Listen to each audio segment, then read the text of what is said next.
बिस्मिल्लाहिर्रहमानिर्रहीम। अस्सलाम वालेकुम नाज़रीन, आप हमारा हफ्तावार प्रोग्राम हमारे एक मेहमान देख रहे हैं और आज के मेहमान के हवाले से हम आपको बताएं। पहले हम ये बताना ज़रूरी समझेंगे कि जिन हालात से हम गुज़र रहे हैं, कोविड-19 चल रहा है। कोविड-19 के बीच में पूरी मुल्क के साथ साथ जम्मू कश्मीर में भी मस्बत मामला दिन ब दिन बढ़ते जा रहे हैं, अमवातों में भी इजाफा होता जा रहा है। तो सूरत हाल किस तरह की है, सरकारी अस्पतालों में किस तरह के इंतज़ाम रखे गए, क्योंकि हमने देखा कि मुल्क में ऑक्सीजन को लेकर काफ़ी ज़्यादा बवाल खड़ा हुआ। तो ऑक्सीजन की क्या कुछ सिचुएशन है हमारे कश्मीर में, इन पूरे मामलात पे आज हम बात करेंगे। और हमारे आज के मेहमान हैं doctor Mushtaq Ahmad Rather, director health service Kashmir. Doctor साहब, मेरे प्रोग्राम में आने के लिए बहुत बहुत शुक्रिया। Thank you. तो इन हालात में हम आपका वक्त ले रहे हैं क्योंकि आपका कीमती वक्त है। जिस तरह सिचुएशन अभी कोविड-19 की, आपको जाना पड़ता है फील्ड में, मीटिंगों में, और आपका भी हम फिर से शुक्रिया अदा करना चाहेंगे कि आपने वक्त दिया। तो क्या कुछ सूरत हाल है? ये भी ज़रूरी है। देखिए, जो हम कर रहे हैं कि देखिए आज का कोई फेसबुक पे डाल देता है, सोशल मीडिया गलत अफवाहें फैला रहे हैं। बिल्कुल। हालांकि हमारी ऑक्सीजन पोजीशन, जैसे अभी आप कह रहे थे, जो लाइफ लाइन है इसकी, वो तो ऑक्सीजन है। तो इस पे हम आ जाएंगे। तो मैं पहले ये जानना चाहूँगा क्या कुछ सूरत हाल बनी हुई है अभी, अगर हम कोविड-19 के हवाले से नहीं, बात करें। कोविड-19 बढ़ता जा रहा है। आपने जो देखा पिछले एक महीने से, rate of rise is very high. जो रेट ऑफ इन्फेक्शन ज़्यादा है, रेट ऑफ राइज ज़्यादा है, लेकिन हमारे जो हॉस्पिटल है, हमारा जो टर्शरी लेवल केयर है, सेकेंडरी लेवल केयर है, प्राइमरी लेवल केयर है, रेडी है। हमने देखिए एक चीज़ अच्छी हुई, लास्ट जो हमारा जो लास्ट पहला ये था, जिसमें पहले हुआ था 20 में पहला फेज जो आया था, पहला फेज ऑफ पैंडेमिक जो आया था, उसमें तो कम से कम हमने ये सीखा, हमने कुछ चीज़ें सीखी उससे। जैसे कि हमने और अपने हॉस्पिटल्स हमने रेडी रखे पूरे, उस टाइम भी रेडी करे थे, उसके बाद भी उसका ये सिस्टम चलता आ रहा था।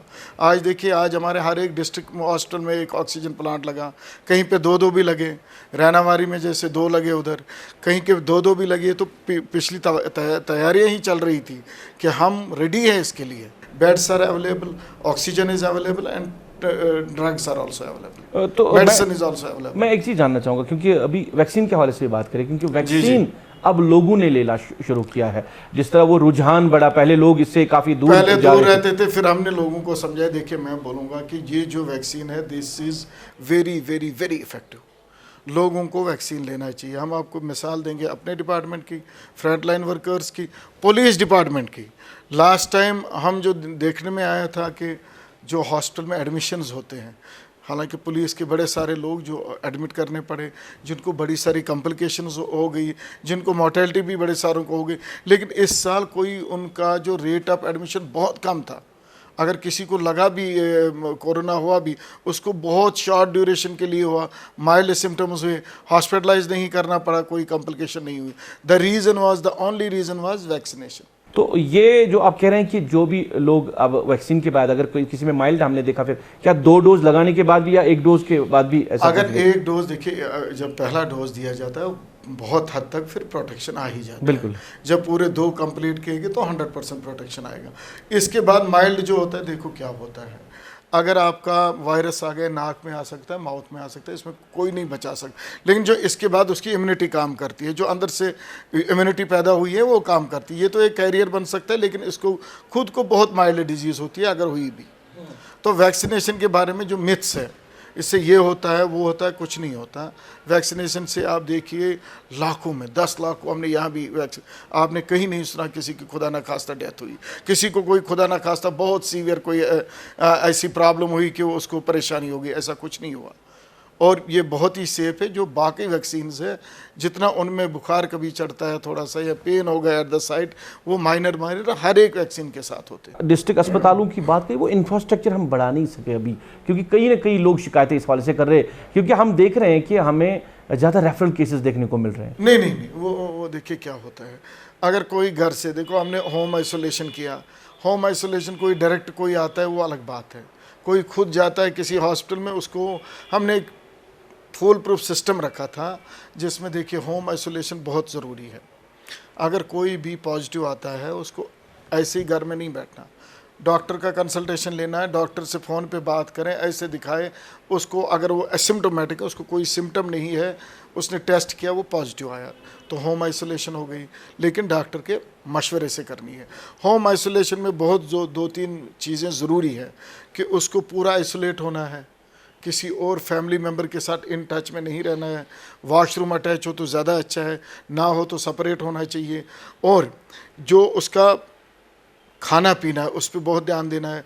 बाहर उसको एक टूल रखा, उन्होंने स्टूल रखा जिस पे उसको ये रखते होंगे बाहर ही, और वो अंदर लेता होगा, प्रॉपर आइसोलेशन जिसको बोलते हैं। अदरवाइज़ क्या देखने में आया है कि यहाँ पे अगर कोई फैमिली है, 4-4, 8-8 फैमिली के पॉजिटिव आ गए, 4-5 दिन में ये करते हैं कि पूरा इन्होंने प्रिकॉशंस लिए, 6 दिन हो गए, 7 दिन हो गए, ये वो कम करते हैं, प्रिकॉशंस लेना छोड़ देते, वो नहीं करना है।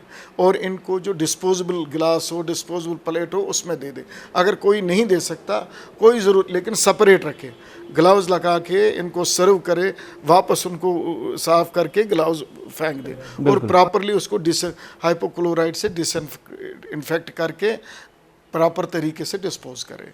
और हमारा जो आइसोलेशन में आया है कि लोगों को 2-4 चीज़ों का बहुत ख्याल रखना है। हम, हालांकि मैंने एक सर्कुलर भी निकाला, हमारी टीम्स डिस्ट्रिक्ट लेवल पे, ब्लॉक लेवल पे, एवं श्रीनगर में भी घर जाते हैं इनको देखने, और हमने ये किया है कि एक बारी ज़रूरी हमारा टीम विज़िट करना चाहिए, ताकि ये इसको सिखाए कि पल्स ऑक्सीमीटर जो बहुत ज़रूरी है कैसे लगाया जाए, आप अपने ये चेक कैसे करोगे।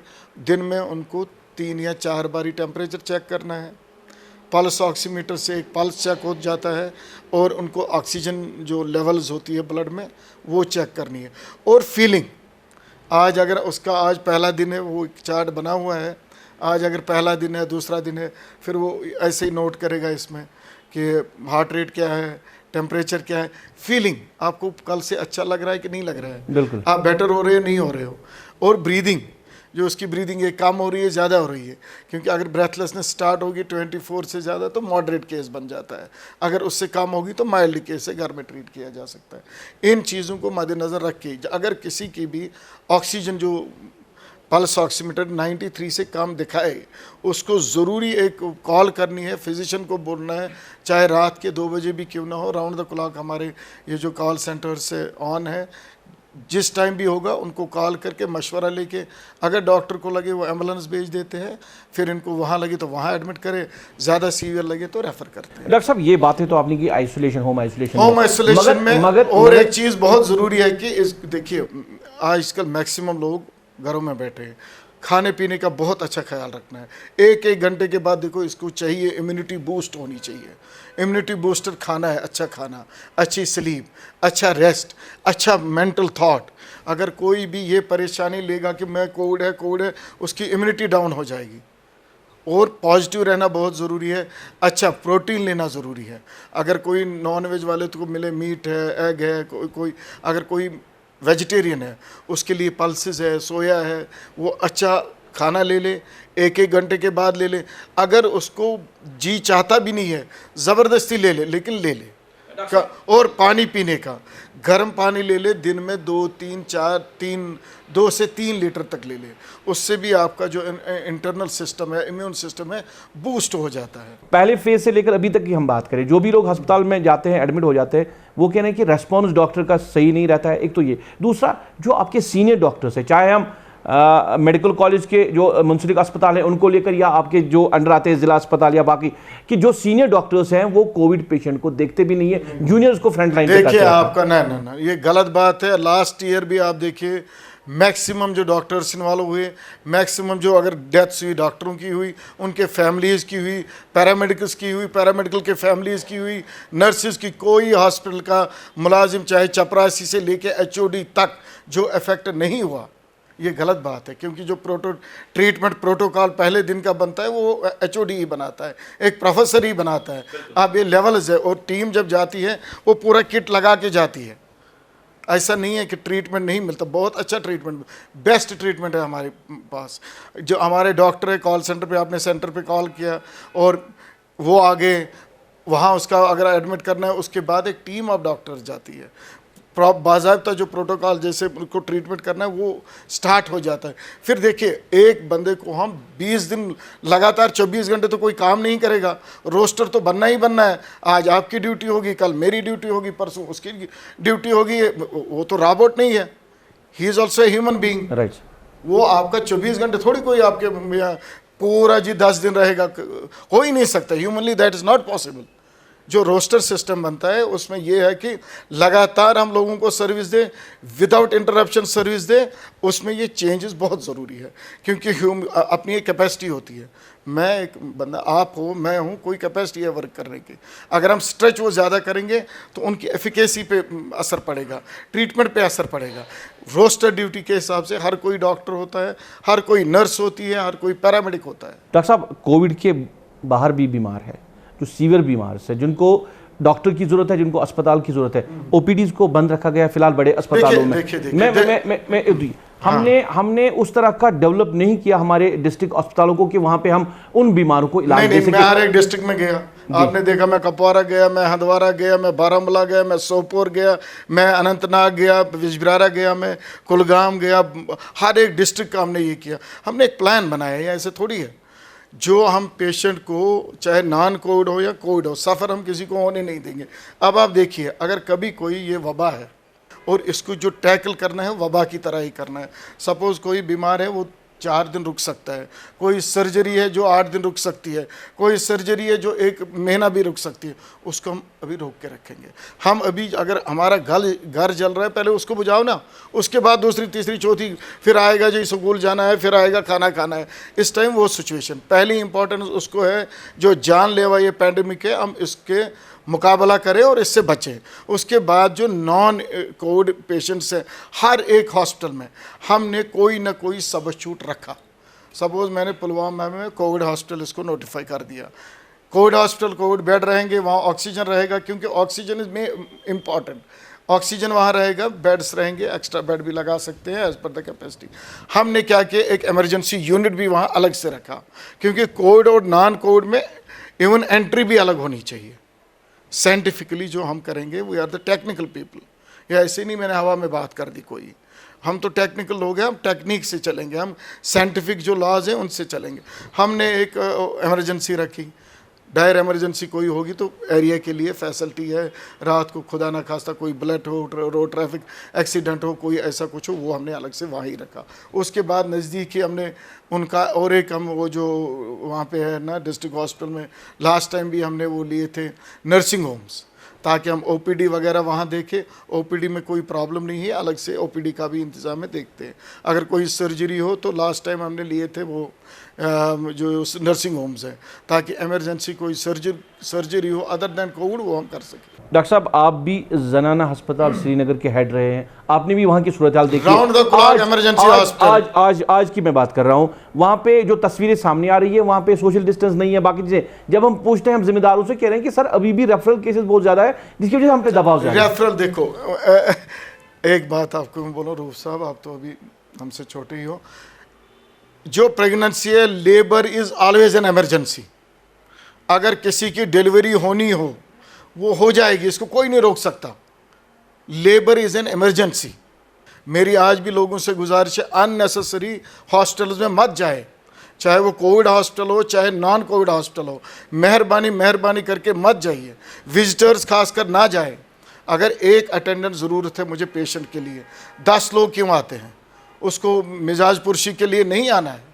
आप ये समझिए, अगर आपने हॉस्पिटल ज़्यादा गए, वहाँ भीड़ भाड़ ज़्यादा हो जाएगी। विजिटर से यही गुजारिश है, विजिटर कोई ना जाए। हाँ, एक आधा अटेंडेंट जो ज़रूरत है वो आए, लेकिन डबल मास्क लगाए, वो अपने आप को प्रोटेक्ट करे और बीमार के साथ रहे, तीमारदारी करे। डॉक्टर साहब, सरकारी अस्पतालों के साथ साथ बाकी चीज़ें भी हैं, मॉनिटरिंग बड़ा ज़रूरी है, क्योंकि ओपीडीज़ अभी कम लोग जो है वो सरकारी अस्पतालों में जाते हैं। जैसे आप भी कह रहे हैं कि लोग ना जाए ज़्यादा, अब प्राइवेट अस्पतालों का रुख कर रहे हैं, मगर वायलेशंस हो रही है। रेट्स मन बढ़ा के जो भी पसंद में आए रेट वो लगा के ये लोगों की, क्या कोई मॉनिटरिंग है? हाँ ना, बिल्कुल है। देखिए, ये हर कोई प्राइवेट चले या गवर्नमेंट वाला चले, सिस्टम तो गवर्नमेंट ही है ना ऊपर।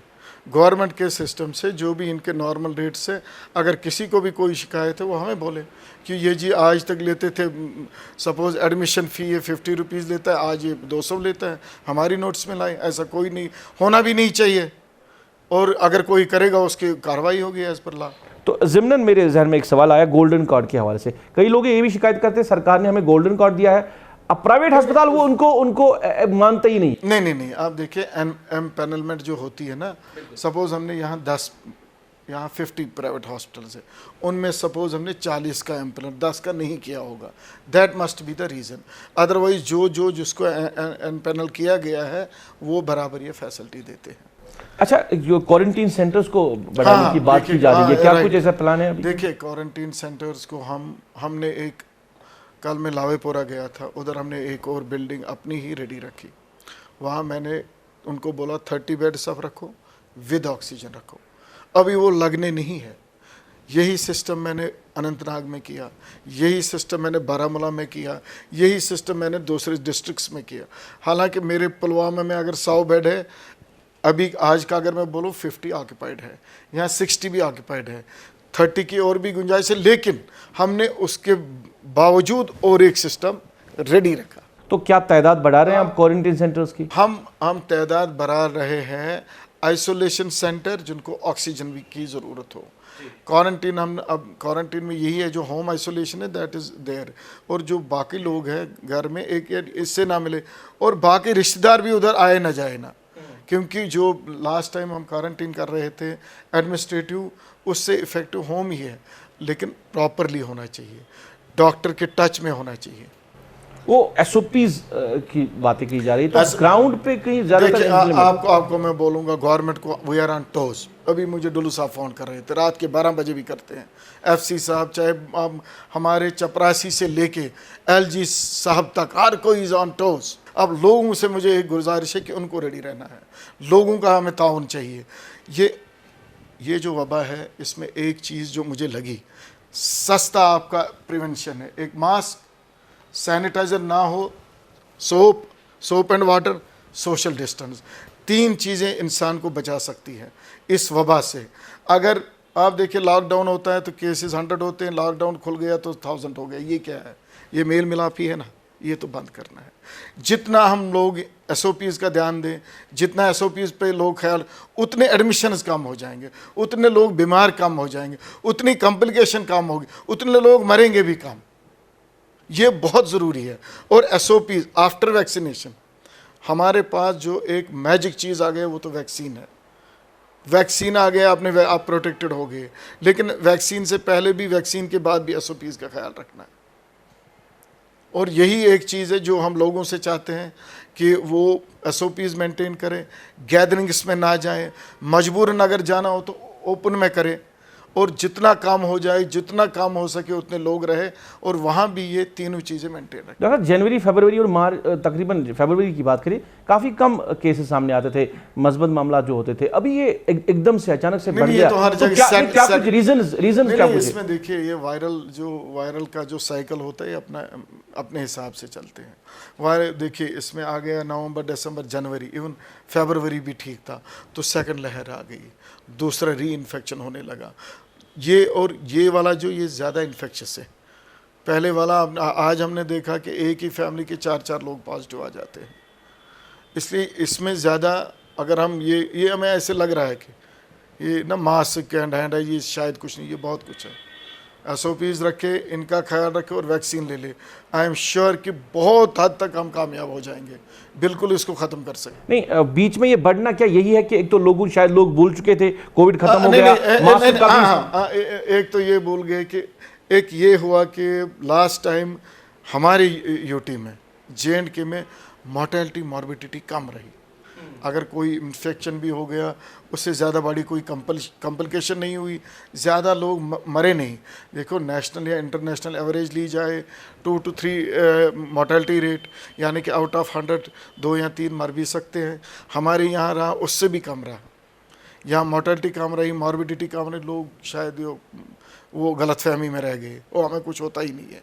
दूसरा ये है कि आहिस्ता आहिस्ता भूल गए वो प्रिवेंटिव मेजर्स, जो जैसे मैं आपको कह रहा था, आहिस्ता कोई मास्क रखता ही नहीं था, कोई प्रॉपरली नहीं रखता, यहाँ रखता है, यहाँ रखता है। डॉक्टर साहब, नाज़रीन आपको देख रहे हैं, हम वो ज़रा मास्क का किस तरह इस्तेमाल करना है वो ज़रा, वो बहुत ज़रूरी है। बिल्कुल। देखिए हम क्या कर रहे हैं, मैंने यहाँ देखा, अपने आप देखिए हम कितना दूर बैठे, तभी हम ये 2 मिनट मास्क उतार सकते हैं। और एक इम्पॉर्टेंट मैसेज देना, this message is as important as treatment itself. बिल्कुल sir, as important as management itself. तो तभी हमने ये किया कि हमने दूरी भी रखी और कैमरा के पास भी आए। आप देखिए, मास्क का जो मैं मिसयूज़ ही कहूँगा, यहाँ कोई आता है जब बात करनी है तब उतारता है, यानी कि जब आपको मैक्सिमम ये रखना है उसी टाइम उतार देते। प्रॉपरली मास्क रखना है। और ये लोगों को गलत फहमी है कि दम गसन, ब्रेथलेसनेस होती है, मैं अच्छे से सांस नहीं ले पाता, कुछ नहीं है, वहम है। हम यहाँ सुबह 9 बजे मैं मास्क लगाता हूँ, ये हमने, और N95 है क्योंकि मुझे हॉस्पिटल्स भी जाना पड़ता है, मुझे और कहीं भी जाना पड़ता है। N95 9 बजे मैं लगाता हूँ, 9 बजे निकालता हूँ, मुझे कुछ नहीं होता। ये सिर्फ दिमाग का वहम है कि ये होता है। वो मास्क रखना है, प्रॉपरली ढके, नाक को बंद करे, मुंह को बंद करे, और बार बार इसको टच ना करें, बार बार टच नहीं करना, उतारना नहीं है। घर से आप निकले मास्क पूरा रखा। इवन अगर आप हॉस्पिटल में जाते हो तो डबल मास्क रखो, क्योंकि हॉस्पिटल सेटिंग में इन्फेक्शन होने के ज़्यादा चांसेस है। डबल 2 मास्क रख सकते हैं, वहाँ से आके एक निकाल सकते हैं। आप गए कहीं, मास्क प्रॉपरली रखा, बार बार नहीं उतारा, छेड़खानी इसके साथ ज़्यादा नहीं की, और हैंड सैनिटाइज किया। ये बहुत ज़रूरी है। डॉक्टर साहब, कई आपने मास्क के हवाले से बात की, सोशल मीडिया पे हम देख रहे हैं बड़े इसमें वीडियोस भी आते हैं, लोग बातें करते हैं ये मास्क इफेक्टिव नहीं है, वो इफेक्टिव नहीं है, कपड़ा इफेक्टिव नहीं है, कपड़ा इफेक्टिव नहीं है, तो क्या सारे मास्क? नहीं, अपना अपना है। देखिए, अगर आप कोविड हॉस्पिटल में है, ऊपर से नीचे तक आपको ढके रहना है, बिल्कुल प्रोटेक्टिव गियर लगाना ही लगाना है। ये सिचुएशन डिमांड करती है। ये सिचुएशन, आप और मैं बैठे हैं, कपड़े का भी चलेगा, ये नॉर्मल जो सर्जिकल मास्क वो भी चलेगा। घर सेटिंग में है वो आम चलता। अगर आप कहीं हॉस्पिटल सेटिंग में गए, इन्फेक्शियस सेटिंग में गए, वहाँ आपको वो लेनी है N95, या पूरा गियर होगा या डबल मास्क होगा। अदरवाइज नॉर्मली मुझे जो लगता है, देखिए 3 सेट आप मास्क के रखिए। आम लोग के लिए बात है, कोई ज़्यादा कुछ नहीं करना, वो रखे। एक दिन में लगाया 6 से 8 घंटे इसकी वो जो होती है रख सकते हैं, उसके बाद इसको निकालना ज़रूरी है, चेंज करना ज़रूरी है, दूसरा लगाना ज़रूरी है। अगर आपको कॉटन का है उसको आप धो लीजिए, क्लॉथ का है उसको धो लेंगे, घर में रखेंगे, और 3 सेट अगर रखे, चौथे दिन इसको और बारी आएगी और पहनने की। बिल्कुल इस तरीके से एक तो कंटिन्यूटी रहेगी और ये सिस्टम चलता रहेगा, ब्रेक नहीं होगा। रमज़ानुल मुबारक अभी चल रहा है, जैसे आपने इम्यूनिटी बढ़ाने की बात की है, क्योंकि लोग रोज़े भी रखते हैं, तो सहरी और इफ्तारी में लिमिटेड टाइम होता है खाने के लिए, तो क्या कुछ लोगों को लेना चाहिए ज़्यादातर? मैं वही कह रहा हूँ, रमज़ानुल मुबारक में देखिए प्रोटीनिशियस डाइट लेना है, अच्छा खासा, मतलब प्रोटीन ले सकते हैं, फ्रूट ले सकते हैं, पानी गर्म पिएंगे वो ले सकते हैं, हेल्दी फूड लेना है। और क्या, अगर कोई पॉजिटिव पेशेंट है, आइसोलेशन में है, वो दिन में 1-1, 1.5 घंटे के बाद कुछ ना कुछ ले लें, कुछ ना कुछ ले लें। हर एक फूड में कोई ना कोई न्यूट्रेंट है, कोई ना कोई विटामिन है, कोई ना कोई प्रोटीन है। डॉक्टर साहब, एक जहन में आया एक सवाल, क्योंकि लोगों ने इस सवाल से टेलीफोन पे बात की थी, मेरे जहन में भी आया है, अगर कहीं पे कोई पॉजिटिव निकल आता है, पॉपुलेशन 2000-3000 फैमिलीज की वहाँ पे है, ये कह रहे हैं कि लोग पूरे एरिया को कंटेनमेंट जोन करने की क्या जरूरत है, लिमिटेड? नहीं, वो तो माइक्रो कंटेनमेंट, वो तो हमारी आई ऊपर से डायरेक्शन भी, गवर्नमेंट भी वर्क करती है, पूरा नज़र रहता है। हमारे FC साहब, चीफ सेक्रेटरी साहब, इवन LG साहब, एडवाइज़र्स, पूरा नज़र है। शाम को यहाँ से डाटा जाता है, यह जाता है, पूरी नज़र रहती है, और उसको देखने के बाद उधर से हमारे हदायत आ जाते हैं।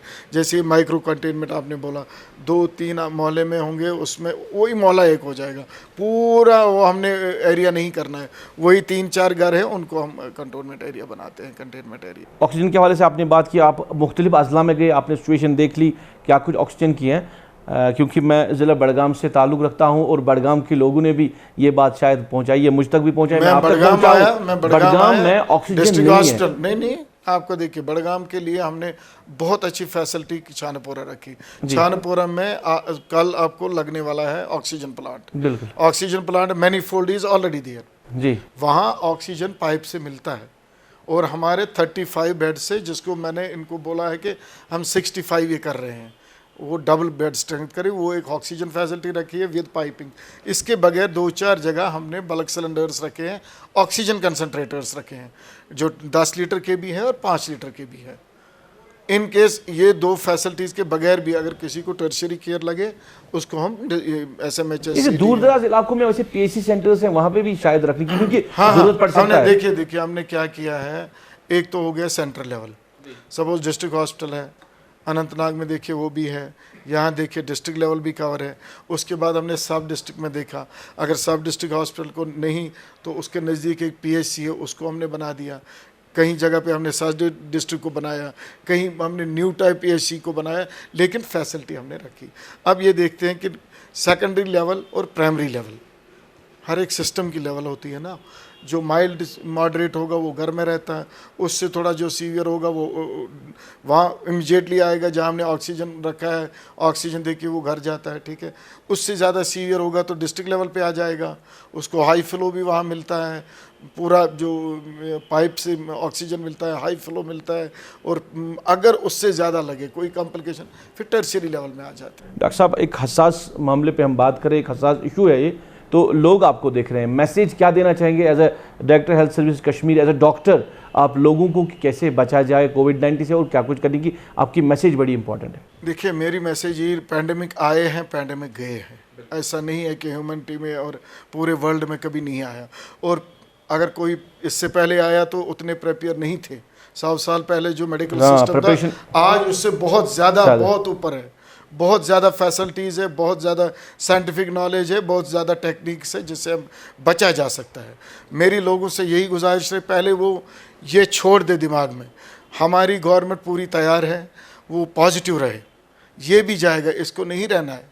लेकिन जो SOPs है, SOPs पे ध्यान दे, वैक्सीनेशन पे ध्यान दे, वैक्सीनेशन से पहले भी, वैक्सीनेशन के बाद भी SOPs का ख्याल रखे, पॉजिटिव रहे, हेल्दी खाना ले ले, प्रॉपर जो सिस्टम है, जो हमारा सिस्टम जो गवर्नमेंट है, everybody, not even health and medical education, police महकमा हो, डिस्ट्रिक्ट एडमिनिस्ट्रेशन हो, सोशल वेलफेयर हो, एजुकेशन हो, और गवर्नमेंट लगी है, हम लोगों के साथ है। हमारा जो सिस्टम जो चल रहा है, जो ट्रीटमेंट प्रोटोकॉल्स है, मैनेजमेंट सिस्टम्स है, ये पूरी तरह से हम रेडी है। और अल्हम्दुलिल्लाह हमारी पोजीशन बाकी एरिया से बहुत बेहतर है। डॉक्टर साहब, बहुत सारे सवाल थे अभी जहन में, मगर घड़ी इशारा कर रही है प्रोग्राम का वक्त ख़त्म होने के, और आपका भी कीमती वक्त है, आप बड़े इस शेड्यूल आपका काफ़ी टाइट है। तो नाज़रीन, आज के प्रोग्राम में हमने बात की कोविड-19 के हवाले से, और director health service Kashmir doctor Mushtaq Ahmad Rather साहब हमारे आज के मेहमान थे। मामलात और भी थे, सवालात और भी थे, और इनको आइंदा भी तकलीफ देंगे, क्योंकि कोविड जब तक ये वबा बीमारी है तब तक